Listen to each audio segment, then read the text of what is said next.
صبح سے فجر کی نماز کے بعد سے جب جنگ شروع ہو چکی اور جنگ کی ابتدا یزیدیوں نے کی، امام حسین نے نہیں۔ امام حسین تو دفاع کے لیے گئے تھے، جنگ لڑنے نہیں گئے تھے۔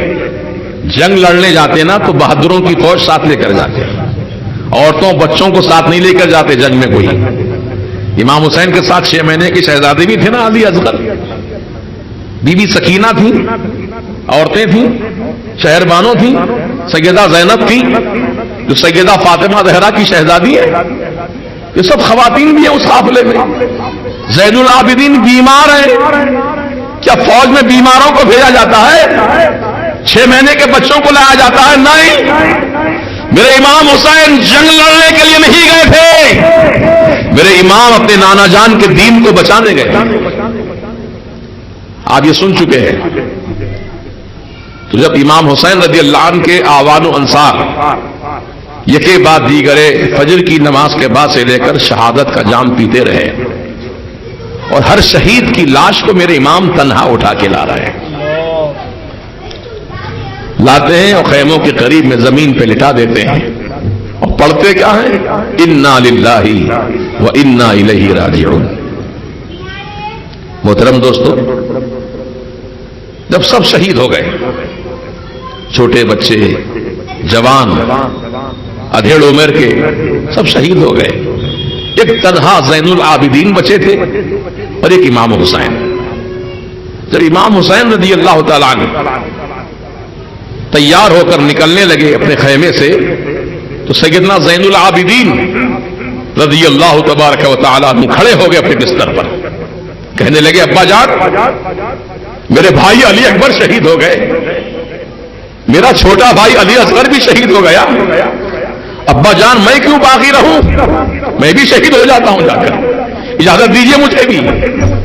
تو میرے امام حسین نے فرمایا نہیں بیٹے، تم کو شہید نہیں ہونا ہے، تم کو دنیا میں باقی رہنا ہے، کیونکہ رسول پاک کی نسل تمہیں سے دنیا میں پھیلے گی، سیدوں کا سلسلہ تمہیں سے دنیا میں چلے گا، تم کو باقی رہنا ہے۔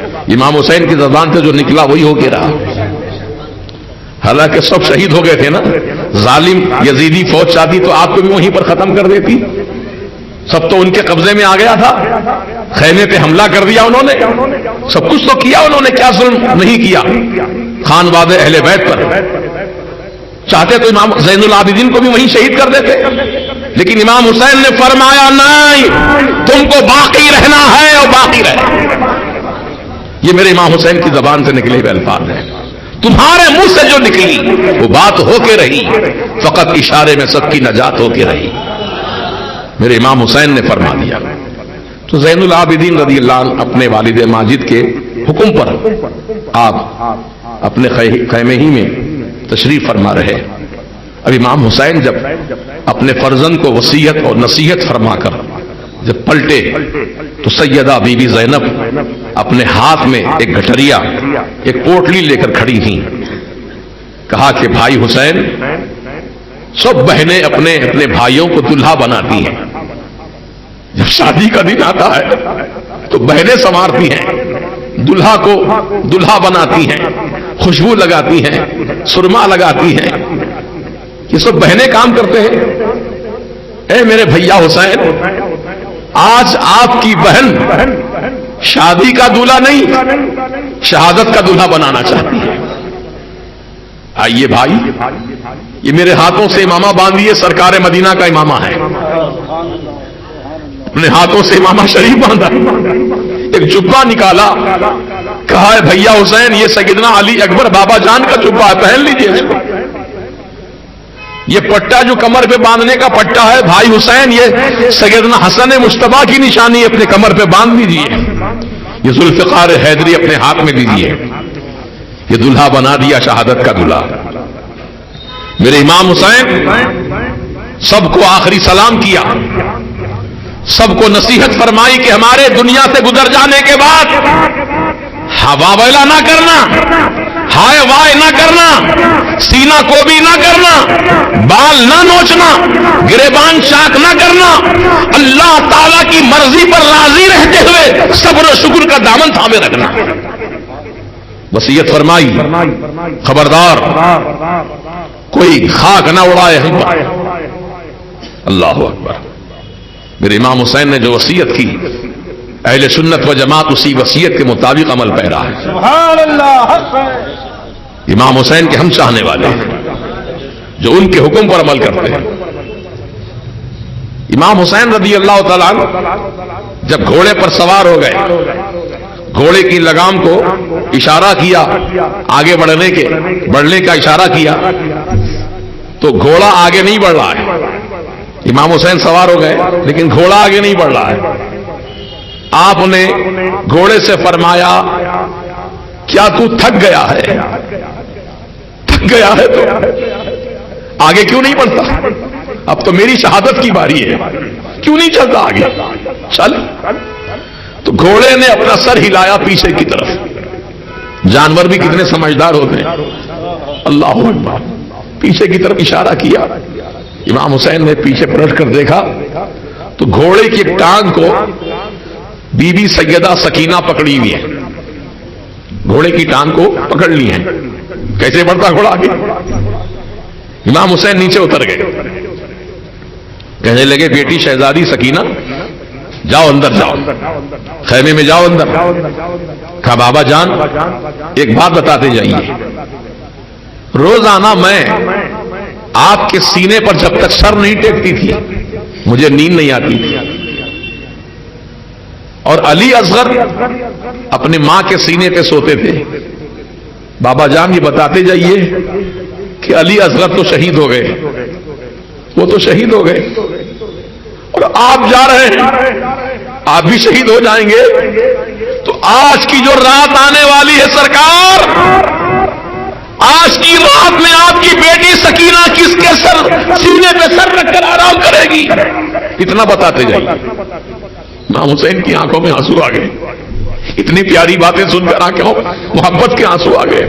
فرمانے لگے بیٹی اتنی محبت بھری باتیں کر کے اپنے باپ کے پاؤں میں محبت کی بیڑیاں نہ ڈال بیٹی, جا صبر کر. ان اللہ مع الصابرین, بے شک اللہ صبر کرنے والوں کے ساتھ ہے. امام حسین رضی اللہ عنہ نے فرمایا کہ تیرے سوال کا جواب دیتا ہوں, سن لے بیٹی. روزانہ علی اصغر اپنے ماں کے سینے پہ سوتا تھا لیکن اب وہ شہید ہو گیا ہے. اب آج کی رات میرے سینے پر آرام کرے گا اور تو اپنے ماں کے سینے پہ سر رکھ کے آرام کرنا. اللہ حافظ کہہ کر آپ چل پڑے. میدان کربلا میں گئے میرے امام اور اتمام حجت کیا. فرمایا دیکھو کربلا والو, تم نے مجھے خطوط لکھ کر یہاں بلائے لیکن تم نے مجھ سے بے وفائی کی. چلو تم نے صبح سے لے کر دوپہر تک تم نے جو قتل و غارت گری کیا, میرے سب خاندان والوں کو تم نے کاٹ دیا, شہید کر دیا. یہ تمہارا سب گناہ معاف کرنے تیار ہوں. کتنا بڑا دل ہے میرے امام حسین کا. تمہارے سب گناہ معاف کرنے تیار ہوں, مجھے جانے دو یہاں سے, میں چلا جاتا ہوں. کہا حسین ڈر گئے؟ ڈر گئے؟ میدان چھوڑ کے جانا چاہتے ہو؟ کہا نہیں رے ظالمو, حسین ڈر کر نہیں کہہ رہا ہے بلکہ تم کو جہنم میں جانے سے بچانے کے لیے کہہ رہا ہے. کیونکہ میرے نانا جان نے فرمایا تھا کہ حسین تیرے خون سے جب یہ اپنی تلواروں کو رنگین کر لیں گے یہ جنت سے محروم ہو جائیں گے اور جہنم کے حقدار ہو جائیں گے. جنت سے محروم ہوں گے, جہنم کے حقدار ہوں گے.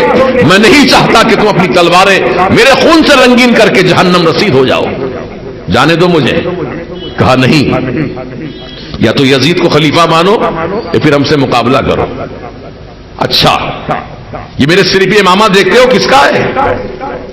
جس رسول کا تم کلمہ پڑھتے ہو اسی کا امامہ ہے. یہ جبہ دیکھ رہا ہو کس کا جبہ ہے؟ یہ سرکار مولا علی میرے بابا جان کا جبہ ہے. یہ کمر پہ پٹا دیکھ رہا ہو کس کا ہے؟ میرے بڑے بھائی امام حسن کا پٹا ہے. کم از کم ان تبرکات کا تو احترام کرو. ارے عیسیٰ علیہ السلام کی قوم اس گدھے کے کھروں کی تعظیم کرتی ہے. جس گدھے پر عیسیٰ علیہ السلام نے سواری کی تھی اس کے کھروں کی تعظیم کرتی ہے. میں تمہارے رسول کا نواسا ہوں, یہ تبرکات کا تم احترام نہیں بجا لاتے. ان کے دل تو سخت ہو چکے تھے, دنیا کی لالچ میں اندھے ہو گئے تھے, کیونکہ یزید نے ان کو لالچیں دے رکھی تھی. تم میرا ساتھ دو میں تم کو فلاں علاقے کی گورنری دوں گا, فلاں عہدہ دوں گا, دولت سے نوازوں گا. اقتدار دوں گا، سب اقتدار کے اندھے بن کر، اقتدار کے نشے میں اندھے بن کر امام حسین کے خلاف تلواریں اٹھا کر کھڑے تھے۔ تو معلوم یہ ہوا وہ الیا ملیا پوچھیا نہیں تھے، وہ جو تلواریں لے کے کھڑے تھے وہ صحابہ کی اولادیں تھیں۔ کون تھے وہ؟ صحابہ کی اولادیں تھیں، لیکن لالچ نے ان کو متاثر کر دیا، دنیا کی چاہت نے امام حسین کے خلاف تلوار اٹھانے پہ ان کو مجبور کیا۔ اللہ اکبر۔ معلوم ہوا کہ بڑے بڑے لوگ پھسل جاتے ہیں دولت کے سامنے، بڑے بڑے پھسل جاتے ہیں عورت کے سامنے۔ دولت اور عورت دو ایسی چیزیں ہیں، فتنے کی چیزیں کہ جہاں بڑے بڑے بہادر پھسل جاتے ہیں۔ لیکن امام حسین کا کردار دیکھو، دولت کی لالچ دی تھی، عورتوں کی لالچ دی تھی، لیکن میرے امام نے ہر لالچ کو ٹھوکر ماری اور اللہ اور اللہ کے رسول کے پیغام کو سینے سے لگا رکھا۔ یہ امام حسین کا کردار ہے۔ تو بہرحال قصہ مختصر یہ اتمام حجت فرمائی آپ نے۔ پھر اس کے بعد امام حسین نے فرمایا حل من مبارز، ہے کوئی مجھ سے مقابلہ کرنے والا تو آؤ میرے سامنے۔ اب یزیدی ناپکار آگے بڑھے، میرے امام حسین نے بھی جم کر مقابلہ کیا۔ 3 دن کے بھوکے پیاسے شیر ہیں، لیکن جدھر تلوار اٹھاتے ہیں یزیدیوں کو ایسے کاٹتے ہیں جیسے کوئی کھیرا ککڑی کاٹتا ہے، ایسے کاٹ رہے ہیں۔ میمنہ کی طرف بڑھے، میسرہ کی طرف بڑھے، کبھی قلب لشکر میں بڑھے، جدھر رخ کیا کشتوں کے پشتے لگا دیے میرے امام نے۔ اللہ اکبر۔ پھر یزیدی ناپکار ابن زیاد اور ابن سعد اور شمر اور دیگر جو یزیدی فوج میں حیثیت والے لوگ تھے، انہوں نے پکار کر کہا فوج سے اس طرح لڑو گے تو یہ تنہا حسین تمہاری سب فوج کو پوری کاٹ کر رکھ دیں گے، لہذا سب مل کے حملہ کرو۔ اب کیا تھا، چاروں طرف سے تیر چلے، بھالے چلے، دیکھتے ہی دیکھتے سیدہ کا لال خون میں نہا گیا، گھوڑے سے غش کھا کر نیچے گر پڑے۔ میرے امام جب گھوڑے سے نیچے تشریف لے آئے تو آپ کے سینے پر شمر سوار ہو گیا، خنجر سے گلا کاٹنا چاہتا تھا۔ میرے امام نے فرمایا کون ہے تو، کیا نام ہے تیرا؟ کہا میرا نام شمر ذل جوشن ہے۔ کہا اچھا تو ہی شمر ہے، ذرا اپنا سینہ کھول کر دکھا، گریبان کے بٹن کھول، اپنا سینے کا اندر کا حصہ دکھا۔ جب دکھایا اس نے سینہ تو سینے کے بیچوں بیچ سفید دھبا تھا، سفید داغ تھا۔ وہی لیٹے لیٹے میرے امام نے اپنے نانا جان کو پکارا، صدقت یا جدہ، اے میرے نانا جان آپ نے سچ فرمایا تھا کہ حسین تیرے قاتل کا نام شمر، اس کی پہچان یہ ہے کہ اس کے سینے پہ سفید داغ ہوگا۔ امام حسین نے اپنے نانا جان کو پکارا، کہا اے شمر آج کون سا دن ہے؟ کہا جمعہ کا دن ہے۔ وقت کون سا ہے؟ کہا نماز جمعہ کا وقت ہے۔ ظالم، میرے نانا جان کے امت کے خطیب مسجد کے ممبروں پہ کھڑے ہو کے خطبہ پڑھ رہے ہوں گے، نبی اور آل نبی کی بارگاہ میں درود و سلام کی ڈالیاں نچھاور کر رہے ہوں گے، اور ظالم تم نواسے رسول کے سینے پہ بیٹھا ہے۔ نواسے رسول، میں نواسے رسول ہوں، میرے سینے پہ تو سوار ہے، ہٹ جا، مجھے بھی نماز ادا کرنے دے۔ اللہ اکبر۔ ہر طرف مسجدوں سے آواز گونج رہی تھی، اللہ اکبر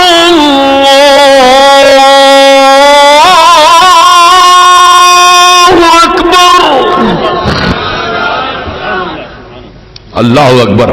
اللہ بہت بڑا ہے، نہ یزید بڑا ہے، نہ کوئی ظالم بڑا ہے، نہ کوئی پہلوان بڑا ہے، نہ کوئی پیسے والا بڑا ہے، نہ کوئی علم والا بڑا ہے، بڑا ہے تو اللہ بڑا ہے۔ اللہ اکبر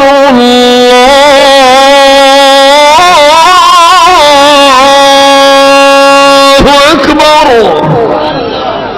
اللہ بہت بڑا ہے، اللہ بہت بڑا ہے۔ امام حسین رضی اللہ تعالیٰ عنہ نے اپنے سینے سے اس کو ہٹایا، کہا مجھے بھی نماز ادا کرنے دے رب کی بارگاہ میں۔ چنانچہ شمر ہٹ گیا آپ کے سینے سے، آپ اسی زخمی حالت میں، جسم کا کوئی حصہ نہیں بچا ہوا جہاں سے خون نہیں بہ رہا ہو آپ کے۔ 72 زخم تو تلواروں کے تھے، نیزوں کے زخم الگ، تیروں سے پورا جسم چھنی ہو چکا تھا، کوئی حصہ باقی نہیں تھا تیر لگنے سے۔ پورے امام حسین زخموں سے چور چور ہیں۔ اس حالت میں بھی آپ قبلہ کی طرف رخ فرماتے ہیں، نماز ظہر کی نیت کرتے ہیں، اور آپ نے تکبیر تحریمہ کہی، اللہ اکبر، پورا کربلا کی سرزمین تکبیر تحریمہ سے گونج اٹھی.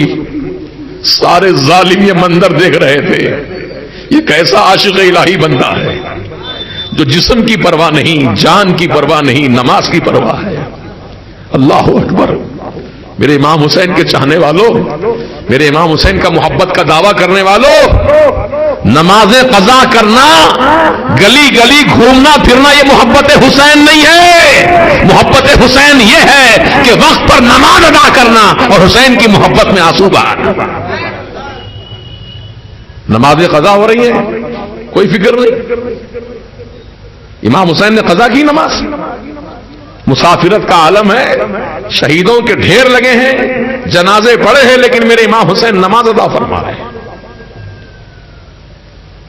پہلی رکعت سورہ فاتحہ پڑھا آپ نے، ضم سورہ کیا، رکوع کیا، رکوع کی تسبیح پڑھی، پھر سیدھے کھڑے ہوئے قوما کیا، پھر پہلی رکعت کا پہلا سجدہ تھا.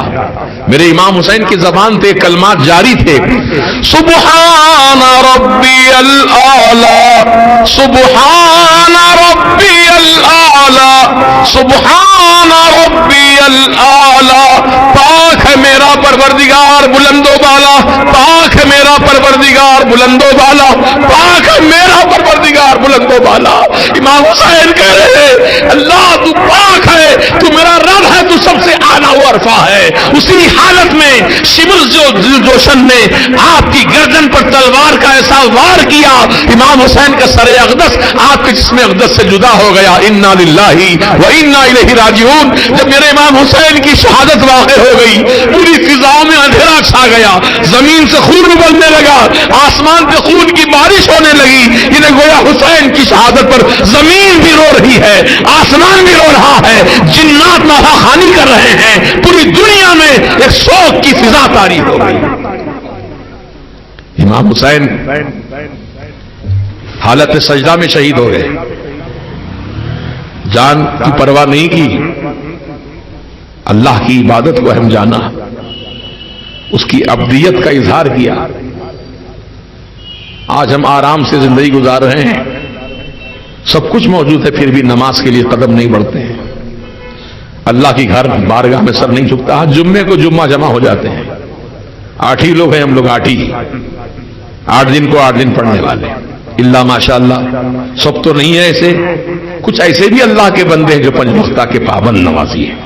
اب نماز تو پڑھتے ہیں، لیکن یہ بھی خیال کر لینا 5 وقتہ کے نمازیوں، تم جو نماز پڑھ رہے ہو کس کے پیچھے پڑھ رہے ہو؟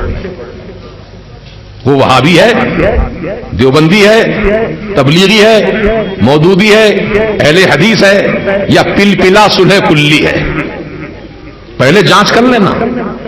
بازار جاتے ہیں تو ٹماٹے خریدنے کے لیے پہلے بھاؤ تول کرتے ہیں، آپ چیکنگ کرتے ہیں پورے مال کی، پورے مارکیٹ کا سروے کرتے ہیں، بعد میں خریدتے ہیں. کیا نماز آپ کی ٹماٹے سے بھی گئی گزری ہے؟ جس کے چاہے پیچھے کھڑے سب کے پیچھے نماز پڑھ سکتے ہیں. نماز تو نماز اللہ کے لیے ہے، بے شک نماز اللہ ہی کے لیے ہے، لیکن کربلا کے میدان میں میرے امام حسین نے یزیدی امام کے پیچھے نماز نہیں پڑھی. امام حسین سے زیادہ علم والے ہو گئے آپ، متقی پرہیزگار آپ زیادہ ہو گئے امام حسین سے. امام حسین جانتے ہیں یزیدی امام ہے ضرور، قرآن پڑھ رہا ہے، رکوع کر رہا ہے، سجدہ کر رہا ہے، اللہ کا کلام پڑھ رہا ہے، سب کچھ کر رہا ہے، لیکن دل میں ایمان نہیں ہے. اس لیے امام حسین نے ان کے پیچھے نماز نہیں پڑھی، اپنی جماعت الگ قائم کی. کتنا سمجھا رہے ہیں، کتنا بتا رہے ہیں، لیکن پھر بھی جہاں نماز کا وقت ہوا، اذان کی آواز سنی، گھس گئے مسجد میں. انشرٹ کیے ہوئے ہیں، پینچے چڑھے ہوئے ہیں، آستین اوپر اٹھے ہوئے ہیں، گریبان کے بٹن کھلے ہیں، ٹوپی پہننے کی بھی فرصت نہیں، گئے جا کے اللہ اکبر ٹانگیں چیر کے کھڑے ہو گئے. کہ نماز اتنی ہلکی سمجھے آپ؟ نماز اللہ پاک کی مقدس عبادت ہے. اس عبادت کو اس طریقے سے انجام دو اسے اللہ کے رسول نے انجام دیا تھا. حضور نے کیا فرمایا؟ صلوا کما رأیتمونی ان اصلی، نماز ادا کرو جیسے تم مجھے دیکھتے ہو نماز ادا کرتا ہوا. میری طرح پڑھو نماز. تو حضور کی نماز کیا کامل درجے کی نماز ہے. نماز بھی ان پر ناز کرتی ہے وہ نماز. تو آج ہم لوگ ہر ایرے غیر نتھو خیر لڈن چمن کلن کے پیچھے کھڑے ہو جاتے ہیں نیت باندھ کر. ایسا نہیں ہونا چاہیے. پہلے جانچ پڑتال کر لو کہاں کا ہے, کدھر کا ہے, عقیدہ کیا ہے, کاروبار کیا ہے, حلال کمائی کھاتا ہے. سب تحقیقات کرو بھائی. ہمارا اسلام ہم کو ہر چیز کی تاکید کیا ہے, تعلیم دیا ہے. زندگی کے ہر قدم ہر موڑ پر ہمارے لیے رہنمائی موجود ہے. ہم کیوں بلا وجہ کے اپنی عبادتوں کو ضائع کریں. اب آپ سوچئے بغیر وضو کے نماز ہوتی کیا؟ بولو جی, سارا مجمع بولو. نہیں ہوتی. وضو ہی نہیں کیا نا, ہاتھ منہ نہیں دھویا, نماز پڑھ رہا ہے, کلام الہی پڑھ رہا ہے, رکوع سجدہ کر رہا ہے, سب کر رہا ہے, نماز ہوتی؟ وضو کے بغیر نماز نہیں ہوتی. تو جیسے وضو کے بغیر نماز نہیں ہوتی ویسے ایمان کے بغیر نماز قبول نہیں ہوتی.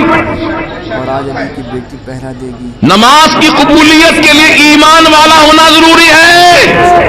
اور ایمان والا وہ ہوتا ہے جس کے دل میں رسول پاک کی محبت ہو, اہل بیت اطہار کی محبت ہو, صحابہ کا ادب و احترام ہو, اور اولیاء کرام کی محبت اس کے سینے میں ہو. وہ سچا ایمان والا ہے. سچا ایمان والا وہی ہے. ایسے ایمان والے کے پیچھے نماز پڑھو.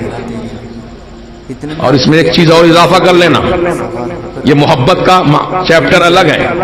رسول کی محبت, اہل بیت کی محبت, اولیاء کرام کی محبت, یہ سب محبتیں ہیں. لیکن دشمن رسول سے, گستاخان رسول سے بھی دوستی کا ہاتھ ملاتا ہے, اس کے ساتھ بیٹھ کے چائے نوشی کرتا ہے, اس کی دعوتوں میں شریک ہوتا ہے. تو ایسا دعوے دار محبت کا جو ہے وہ جھوٹا ہے, جھوٹا ہے. میں کہتا ہوں آپ سے ایک مثال دے کر, ہمارے خاندان کی کسی بزرگ کو کوئی آدمی گالی دے دے, آپ اس کو کیا سمجھیں گے؟ اچھا آدمی, پیار کے قابل, دعوت دیے جانے کے قابل, سلام کے قابل نہیں نا. ہمارے بزرگ کی شان میں توہین کیا ہے, کم وقت چہرہ دیکھتے ہی آپ کا چہرہ لال ہو جائے گا. غصے سے آپ اتنے بے قابو ہو جائیں گے کہ اس کے دیکھنا بھی گوارا نہیں کریں گے. صحیح بول رہا ہوں. اب بزرگوں میں باپ بھی ہے, ماں بھی ہے, چچا بھی ہے, تایا بھی ہے, دادا بھی ہے, نانا, یہ سب بزرگ لوگ ہیں. یہ ان کی شان میں کوئی توہین کیا تو اس سے نفرت آپ کرتے ہیں, تو رسول پاک کی شان میں جو توہین کیا اس سے آپ محبت کرتے ہیں. یہ ایمان کے تقاضے ہیں. بولیے نا, نہیں نا, اب کریں گے. اب تک جو ہوا بھول جاؤ, اللہ سے معافی مانگ لو, اللہ پاک معاف کرنے والا ہے. سرکار مدینہ کی بارگاہ میں معروضہ کرو, یا رسول اللہ ہم سے بھول ہو گئی, اب ہماری مغفرت کی دعا فرما دیں سرکار. انشاءاللہ اللہ تعالیٰ اپنے رسول کی مغفرت کی دعا پر ہماری مغفرت فرما دے گا, ہے نا. لیکن اب آئندہ احتیاط, گزشتہ صلوات آئندہ احتیاط. اب آنے والی زندگی میں دوستی کرنے سے پہلے جانچ لو, نماز پڑھنے سے پہلے جانچ لو, نکاح کا رشتہ کرنے سے پہلے جانچ لو. بیٹا بیٹی کا معاملہ ہے, رشتہ, مالدار لوگ ہیں, بلڈنگ ہے بہت بڑی, پیسے والے ہیں, ایک مکان دے رہے ہیں بچے کے نام پہ, کار دے رہے ہیں 25 لاکھ کی. یہ مت دیکھو, پہلے ایمان دیکھو, ایمان والے ہیں کہ نہیں ہے, سنی صحیح العقیدہ ہے کہ نہیں ہے. دیکھو میاں دولت کس کی رہی جو ہماری رہے گی, کس کی دولت رہی بتاؤ. نظام حکومت تھی حیدرآباد میں, خود دور کیوں جاتے, ہمارے حیدرآباد شہر کی بات بتاتا ہوں. حیدرآباد کے نظام دولت مندوں میں شمار کیے جاتے تھے, دنیا کے بڑے دولت مندوں میں شمار ہوتا تھا. کیا کمی تھی, خزانے تھے, ہیرے جواہرات تھے, سب تھا, بادشاہت تھی, سب کچھ تھا. لیکن اب کہاں ہے, کیا ہے بچا ہوا, کچھ نہیں. تو ایسے ہی جب بادشاہوں کا کچھ نہیں بچا تو ہمارا آپ کا کیا بچے گا. بچنے والی چیز اگر کوئی ہے تو ایمان ہے, وہ اعمال صالحہ ہے, وہ محبت رسول ہے, وہ عشق مصطفیٰ ہے, وفاداری مصطفیٰ ہے. اس لیے ڈاکٹر اقبال صاحب اگرچہ کے شاعر تھے, بہت عمدہ شاعر, انہوں نے کتنی بڑی اچھی اونچی درجے کی بات کہی ہے, ذرا سن لو غور سے. کی محمد سے وفا تو نے تو ہم تیرے ہیں, کی محمد سے وفا تو نے, وفا وفا غداری نہیں، وفاداری کی محمد سے وفا تو نے تو ہم تیرے ہیں، ارے جہاں چیز ہے کہ لوح و قلم تیرے ہیں. کتنی اونچے درجے کی بات کہی ڈاکٹر صاحب نے. وفادار بنیں گے رسول کے ہم. دنیا کو مت دیکھو بھائی، دنیا تو کبھی کسی کا ساتھ دی ہے نہ دے گی. اللہ رسول کا ساتھ لو، اللہ والوں کا ساتھ لو، وہ تمہارے ساتھ ہیں.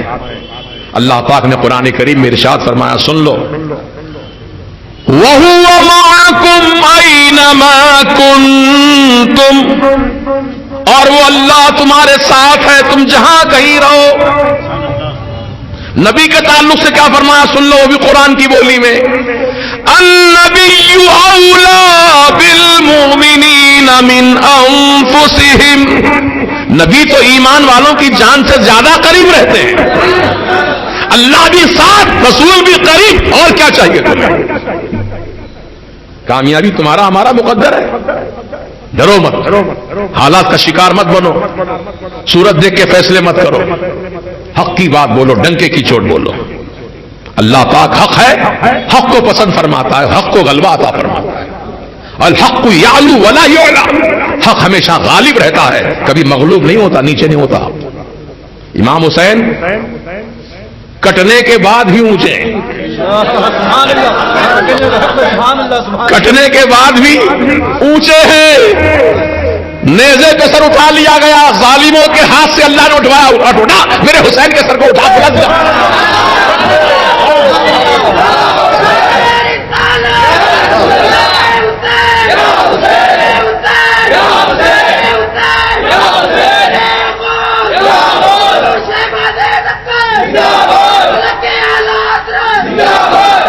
قتل حسین اصل میں مرگ یزید ہے، اسلام زندہ ہوتا ہے ہر کربلا کے بعد.